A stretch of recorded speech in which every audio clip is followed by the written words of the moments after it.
Good morning, party people. How are y'all, man? I am very, very excited tonight because the Knicks season has begun, and tonight we will be taking on the Boston Celtics at MSG. And if it's anything like that last preseason game, it's going to be lit in the building. And it's the first game of the season. You know, Knicks fans are going to party, man. You know, we've got a great team to look forward to. We've got great coaching. We've got great chemistry, and it all starts tonight, man. You know, it all starts tonight. I'm not really looking for anything in particular tonight other than more chemistry, more cohesion. Because again, with Fournier and Kemba, it's still going to take a couple of games. I'd say maybe a week or 2 weeks worth of games for them to kind of really start getting used to, live in-game action with their new teammates and where folk want to be and stuff like that. Uh, I mean, you know what it is, Knicks fans. You know, we look forward to this all year. You know, and it really is. We do really miss our Knicks in the off season. You know, it's just this is what we do. This is who we are. Some of us have been Knicks fans for a decade, some for 20 years, some for longer. You know, uh, we are a passionate and loyal fan base, and we are such a strong fan base that we elicit folk that aren't even Nick fans to try to follow, try to see what's good. And a lot of the time they try to sprinkle some rain, but I actually feel like it's just their way of showing love, even in like a weird wild way. Like the Knicks are in other fan bases now, it's like for no reason. And sometimes that's annoying because you get really, really wild takes from people that don't even really follow. But it also shows you that the Knicks are on everybody's mind, you know, and that's what's up. And I don't mind that at all. Yo, I do want to say big shouts to Julius Randle. That guy was an idiot. Big shouts to Julius Randle, though. You know, not just on, you know, the new baby, Jason, but also I saw you on a little commercial there yesterday. Uh, the little, I believe it was some kind of sneaker commercial. And then I know, because I saw it online yesterday, I didn't see it live though.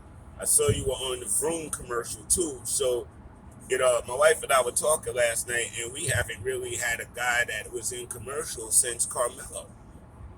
So that really tells you, the perception is really growing and really, really becoming what we've been waiting for. You know what I mean? In the NBA tip-off commercials, Knicks were present. You can't always say that every year. That we would be in the NBA TV graphics and stuff. So all of this tells you, man, all of this naysayer stuff is just odd, out of place, and weird because the Knicks are trending upward. And the positivity is there.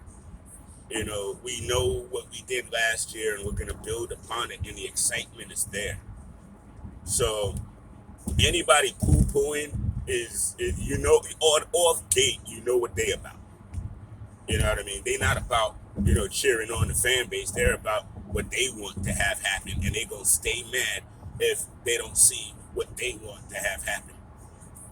And there's some wonderful fans that do that. But at the end of the day, they're not going to hold more on to their ideals over that of the team. The team winning, the team is winning. And I appreciate those folks because at least they can come back and be like, you know what, yeah, I'll wait and see type stuff. But, those relentless, expect anybody talking negative about Tibbs right now. I don't buy your comments. I had a guy tell me yesterday because he was friendly with John Henson, and John Henson got fired by Tibbs, that John Henson wouldn't want to work for Tibbs anymore. And I was like, John Henson, you mean the guy that came in because our bigs were hurt, who wasn't even with us to start and came in hurt and then got fired because he came in hurt? Oh, yeah. Oh, yeah. Yeah, Tibbs is horrible. Again, yo, I have no time for biases. I have no time for individual egos when the Knicks are on. And I am going to go into my Knick outfit. Listen, I couldn't wear my Knick outfit to work today. I'm sorry. But I am going, when I get home, I'm going to change. My wife going to change. My son going to change. And we're going to get into our Knick attire. And I believe it was either on ESPN or something like that. But hopefully it'll still be on MSG tonight. Because that's really the only network I like to mess with when it comes to the Knicks. You know what I mean? So, everybody, let's hurry up and get our work days over with. So, in unison, we can either go to the game. I know Danny B and a bunch of folk are going to the game tonight. Lucky y'all. I hope y'all really enjoy yourselves. Have a great time. Be safe. Cheer loud and strong. I know I will be in they're on the road after that. They're on the road on Friday. They're going down to Orlando, take care of some business down there. And then that Sunday, Orlando comes to MSG. So uh, we'll get to have them back. And I'm actually taking young Squire to that game, and he and I are really looking forward to that. The bonding, the dad and son stuff. You know what I mean, and the Knicks. And last night, now my son is a burgeoning basketball player. Point guard, trying to get on his high school team this year. And much respect to him and the hard work he's putting in, and all of that. And so last night he said, "Dad, I want the Knicks to draft me." And I said, "Oh, word." Because for all Coach Fi isms, my son started off as an Oklahoma City fan. Which, listen, as long as you like the NBA, I'm not gonna force you to like what I like. I'm not into that. My uncle, God rest his soul, I love him to death. One of the best basketball minds I've ever known. He loved the Celtics. He didn't like the Knicks, but he loved the Celtics. I ain't like the Celtics. I couldn't stand the Celtics, but I respected his opinion. You know what I mean? He came from the era of watching, Bill Russell play. And immediately I understood. You know what I mean? Bill Russell is such an important figure in the African American community, especially back then, but even still now, very much so. But so I understood why he was a Celtic fan. I wasn't a Celtic fan. My Celtics was Larry Bird and McHale and them folks. Danny Ainge and stuff. And I wasn't. I was a Knick. If I would be anything, I was a Knick. Now, also, I came into watching basketball as a Laker fan, believe it or not. I was a huge James Worthy guy. You know what I mean? And this is back in the early 80s, though, y'all. So, this is back when, CBS and them had the major games on Sunday and stuff like that. But I didn't know the Knicks were on my Channel 9 where my Mets were on until one day during the season I was flipping through channels and I caught a game. From that day on, I would literally turn on the channel around that time every day to see if I could find a game.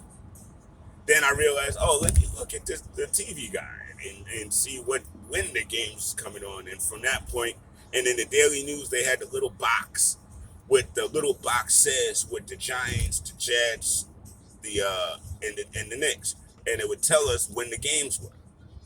And from that point on, I was locked in. There was no more Lakers. There was no more nothing. It was all Knicks, and it's been that way ever since. And so, like I said, my son, he was an Oklahoma City fan because he was a Kevin Durant fan.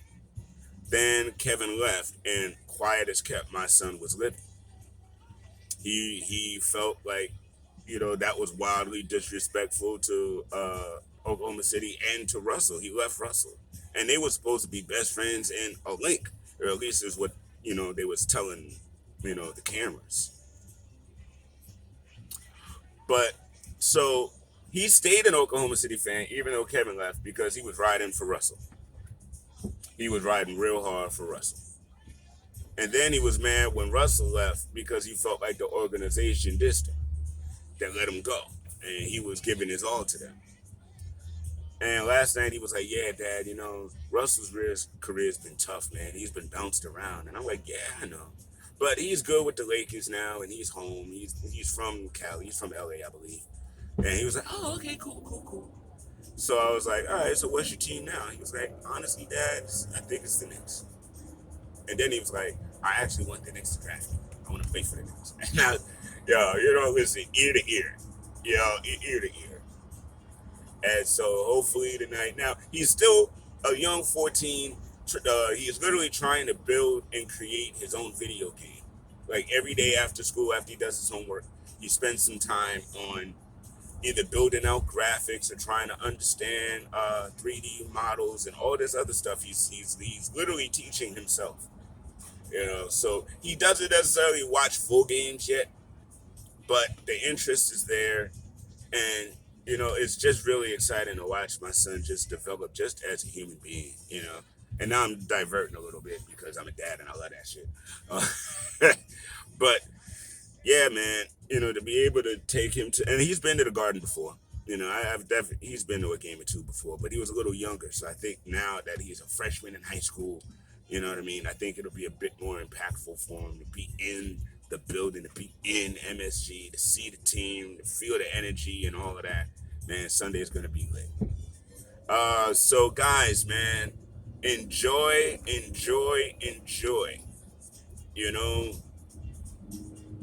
The East is a little tougher this year. There's no lie about that. There's a truism to that. The Wizards really did get better, quiet as kept. We know Chicago got better. Charlotte got better. You know what I mean? Miami definitely got better. And honestly, even without Ben Simmons, Philly is wild dangerous. Let's keep that real. You know what I mean? So, the East is busy. And again, Nets without Kyrie are still Harden and Durant Nets. So, listen, it's going to be challenging, but I feel like we're a better team than last year, and it's not about stats and numbers. Again, I'm not the stat guy because I test stats and a lot of other things, equate how you see this game.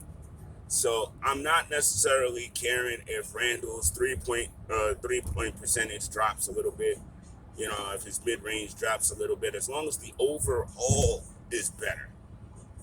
You know what I mean? And we win a couple of extra games that we didn't win last year. That's what I'm looking forward to. And I believe we're going to see it, without question.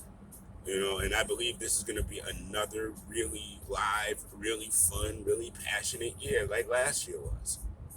So strap in, put your seatbelts on, and enjoy, ladies and gentlemen. Thank y'all for listening to my Knicks Minute, and I will holla at y'all.